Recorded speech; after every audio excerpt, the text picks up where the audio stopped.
সম্মানী ছিটতে যাবার টাকা না ছিঁড়া ফেলাই দেখি কয় টাকা দিছে। যাক, ঈদ বোনাস পেয়ে গেছি।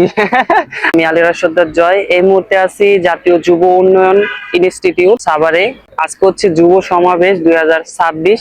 তো এই উপলক্ষে আমাদের কলেজ থেকে 15 জনকে সিলেক্ট করা হয়েছে যুব উন্নয়ন ইনস্টিটিউটে সমাবেশে অংশগ্রহণ করার জন্য।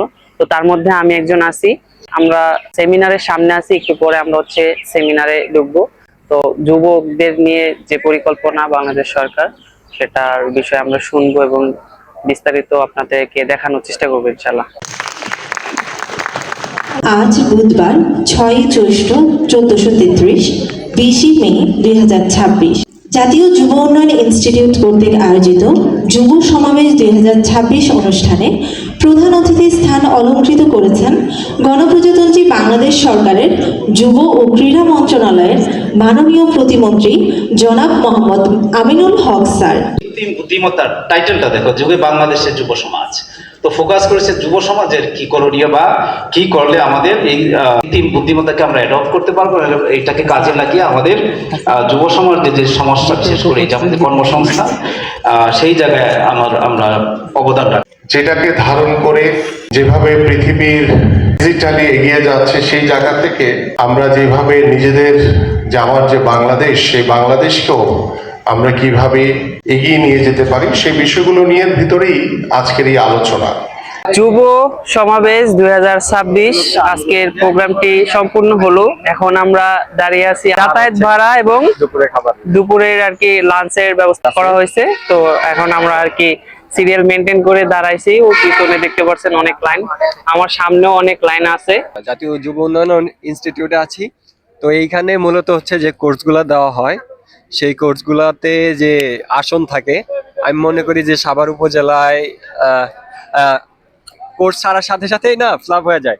তো আমার দাবি হচ্ছে যে আরো আসন সংখ্যা বাড়ানো যায় নাকি, এই দিকটা খেয়াল রাখা এবং সবাই সুন্দরভাবে সেই কোর্সগুলো সম্পন্ন করতে পারে, এটাই আমার দাবি। আর আহামরি দাবি নাই, মোটামুটি সবকিছু ভালোই লাগছে আজকের প্রোগ্রাম।